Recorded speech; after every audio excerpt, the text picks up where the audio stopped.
Il PD sonoramente sconfitto alle elezioni politiche, tanto da indurre Matteo Renzi ad ammainare bandiera, potrebbe trovarsi al governo del paese assieme al Movimento 5 Stelle. Il mistero della politica italiana, secondo una legge elettorale certamente inadeguata e pasticciata, o forse lucidamente varata per continuare a dare più forza alle dinamiche dei partiti.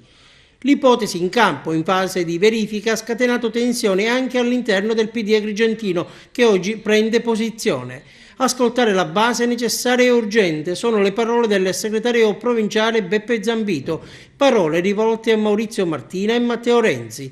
In questo momento di grande difficoltà l'unica strada percorribile, afferma Zambito, è dare la possibilità ad ogni circolo, ad ogni iscritto di esprimersi, una pratica democratica che purtroppo in diverse occasioni abbiamo smarrito, tradendo la natura stessa del Partito Democratico. È il tempo di ripristinare, continua Zambito, un metodo di condivisione nelle scelte importanti che possono segnare il futuro del PD e del Paese.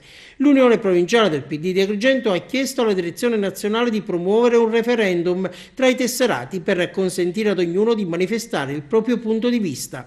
Una modalità di partecipazione vera che non si limiti soltanto alla richiesta di una crocetta su una scheda, ma piuttosto diventi occasione, ha concluso il segretario provinciale uscente, per tornare a parlare di politica in un partito troppo spesso segnato da diatribe interne e che ha la necessità di recuperare il confronto politico oltre i social nelle sedi opportune. Insomma, Zambito invoca quella collegialità e quella partecipazione che appena qualche giorno fa gli era stata contestata da una ventina di dirigenti locali e che lui aveva decisamente respinto. Oggi, proprio su quel terreno della discordia, scoppia la pace.